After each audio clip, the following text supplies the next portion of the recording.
So today in your notes packet at the start, we're up to page 10 here. We're rolling. We are going to be solving by substitution. Critical, not only when we're practicing here, but when you're practicing later. Keep this out, especially when there's steps, so you kind of know where you're heading with things. So on this first one, as you're kind of getting situated here, it says solve one equation for x or y. Isolate a variable, unless it's done for you already, like it is here. These are both in y equals, so I don't have to do step one this time because it's done already. I like that. Step one, check. Okay.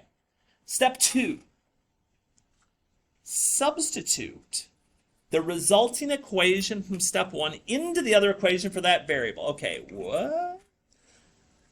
Here's what I like to do. And if you want a color and don't have one available, again, I've always got colors on that back table. I'm going to box in this other side of y equals. And since this is what y equals, I'm going to plug it in for y in the second equation. So here's what this is going to look like. So step two. This is being substituted in here for y. So negative 7x minus 1 is replacing y in the second equation. The rest of my equation is normal. So like if I could walk up here right now to the screen and just like wipe out the y like with an eraser and then just go whoop, place it right there. That's what we did. Now it's a regular equation for me to solve. Nothing fancy. I do have to notice little details though. Like my x's and my constants are on opposite sides of the equal. So I got to do opposites to move them. It's up to you which direction you want to move them back and forth. I like to keep things positive. So I'm going to add 7x to both sides. You could subtract 1x. You could do any of the things. It'd be all right.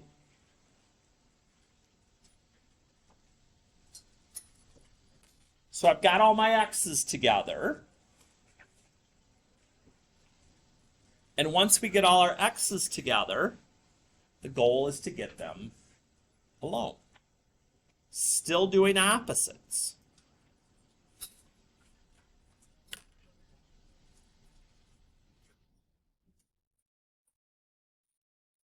We get that working. We divide because we're multiplying x by 8. Okay. I get the first part. You're like, wait, what? Marty, this is an equation. You just solve for x. We're done. We're not done because there's two variables. But here's the good news. That was kind of step 3. We solved for the variable. So now, last step. Substitute your answer from step 3, x equals 1, into either original equation to find the other variable. It doesn't matter which one you plug it into. It's going to be okay. So I normally just take the one I started with. So here's Hardy's step 4. I'm going to roll here, and I'm going to be like y equals negative 7x, but I know what x is now. It's 1. So the only thing that changed in this equation was x went out, its value went in. And then I can type this whole thing in the calculator or figure it out myself. And typically when you write answers with these and when you see my answer key, I'm still going to write them in coordinate points, even though we're not graphing necessarily.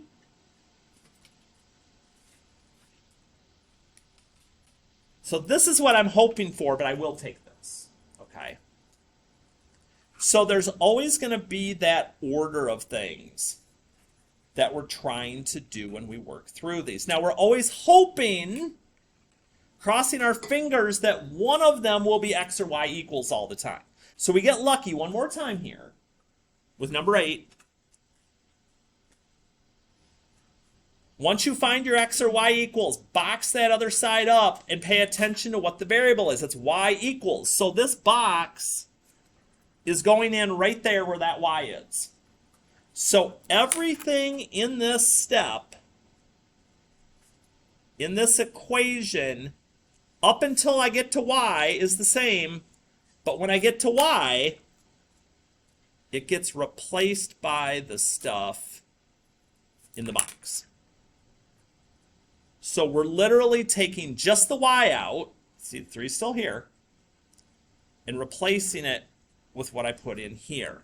And then whatever we've got to do, normally parentheses mean we got some distributed to do. We got a little multiplying to do here. We're gonna test your attention to detail. So we get the distributing done. Okay, we do our multiplying. Then it gets a little interesting. Because this time, I got x's, but the x's are on the same side of the equals. And when that happens, we're not doing opposites. I ain't doing no plus 15 minus, nope. I'm going to just go ahead and combine those. So 7 and negative 15 get me negative 8.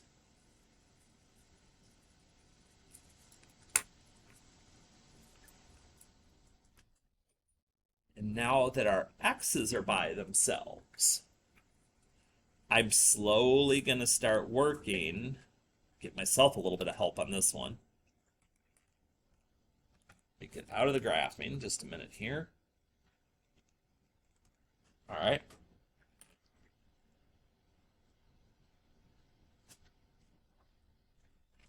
And again, we're not subtracting 8 here. The minus isn't in between them. It's here. That's multiplying by negative 8. So we're going to divide. And negative divided by negative, excuse me, is positive. Okay, that one took a little longer. We survived, though. But here's the good news. When we go to do our last step, because we still got to figure out what y is, this already says y equals. Don't make this hard. Y equals negative 5x, but I know what x is, plus 30. So let's see here. Negative 5 times 6 plus 30 is a whopping 0. X, y. So again, most of the time, and we're hopeful that we get at least one equation that has x or y equals, okay? That would be great. Sometimes that's not going to happen. So, when that doesn't happen, let me make you a suggestion to make life easier. If you don't have an equation that's x or y equals already, find the equation that has plain x or plain y and solve that one for your variable. So for instance, on this one, if I just minus 7x from each side, y is going to be negative 7x plus 22. That's what I want. Y equals. Okay. Yeah, that'd be a fraction. That'd be nasty. So again, it's y equals. So I'm going to plug it into this other equation for y. So that time I had to do step 1. Labeling steps, good idea, because then you can say what I do there. Oh, that's what I was doing. Okay. So step 2. I start writing this other equation that I didn't solve for until I get to where my arrow's pointing, until I get to the y. Then I replace it with what's in my box, because this is y. Y is like out of there, replaced with this.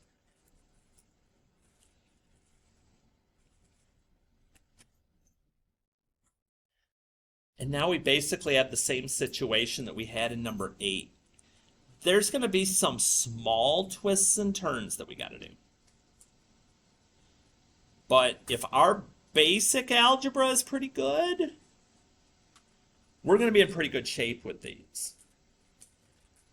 And this is why, again, I always say, don't just put your examples away when we get done, because more times than not, you're going to have an example that almost exactly lines up with what you're doing, and it'll keep you from making silly mistakes and getting frustrated with it.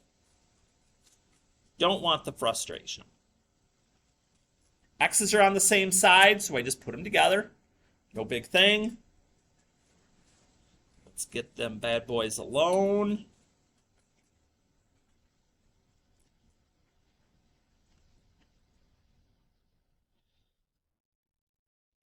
Two. Oh, bless you. Divide by 41. Oh, I did not leave myself much room. I wrote too big. Okay. X equals 2. Oh, where am I going to put this? Why did I have to put that 1 there? Okay. Step 3. All right. Hardy's going to get creative. Here we go. Step 4. Hardy, why are you going back to this one? Because that says y equals, that's the variable I'm looking for. I don't want this to be hard. So y equals negative 7x plus 22. Once I do that, get myself a little bit of assistance.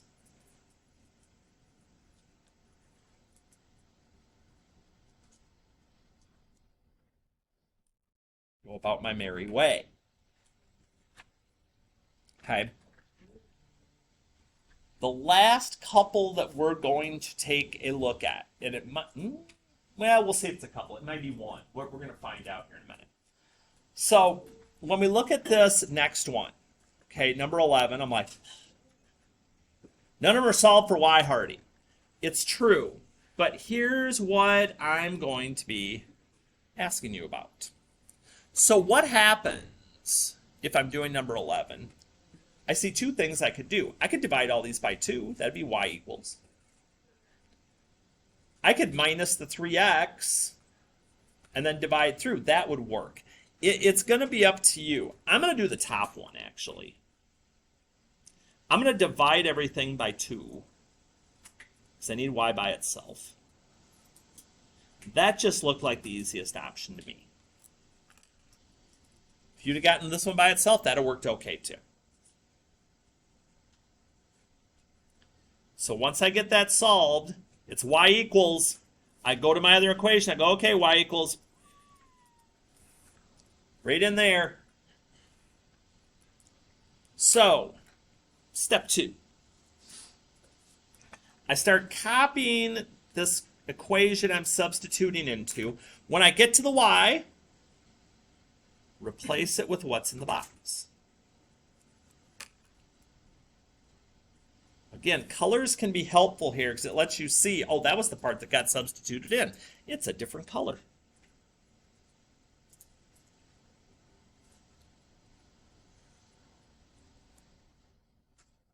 So really that negative is just going to change signs because we multiply a negative times a positive, we get a negative. But this time something a little different happens. I go to get all my x's together, 3x minus 3x cancels, and I end up with negative 5 equals 5. Well, that's not true. That's false.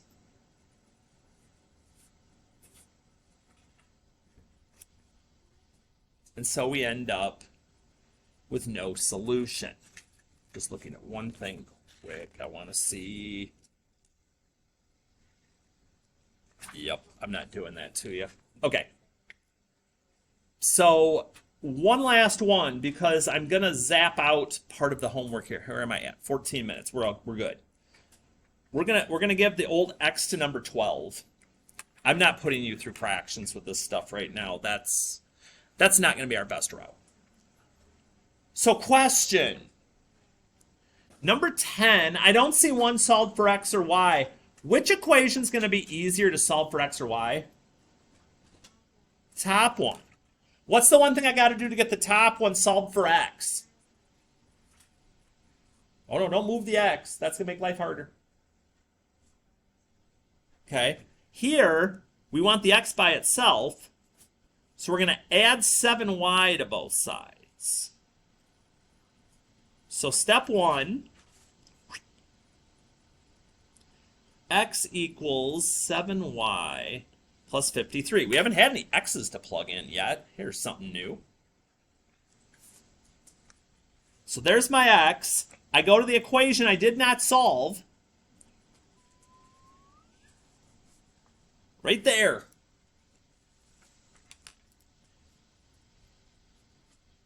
So negative 4. Oh, there's my x. New thing to put in for it.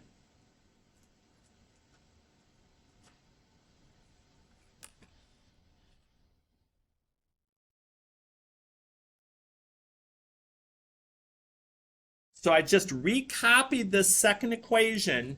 X went out. What I had in the box went in. And now it's kind of the same old thing. Oh dear. Yeah. No. 212. Oh. And while there will be some situations where the y's or the x's are on opposite sides, like number 7 was up there, it's not going to happen very much.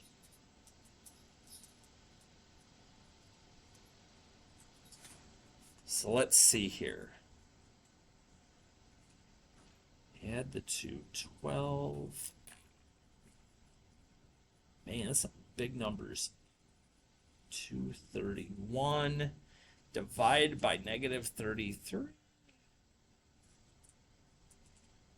Y is negative 7.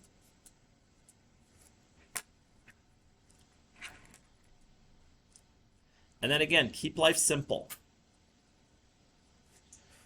I know what y is. I still got to solve for x. That's the easy x equation, even though I could do this one. X equals 7. Y plus 53. Negative 49 plus 53 is 4. And I've got my pieces. So, okay, here's how we're going to play this. So I'm going to eliminate a couple of the questions off the homework because they were going to get really nasty with fractions, and we're not going to play the nasty game. It's not fun. So what we'll do, and then I'll put this back up so you can kind of see things as you go, is in your practice packet on page 2, I'm going to do 2 things for you. We're going to wipe out 13 and 14. And I'm going to make a change to number 12 for you here.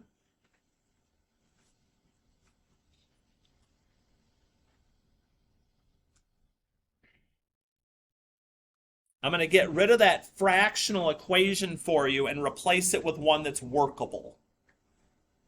So you're not having to do that first step.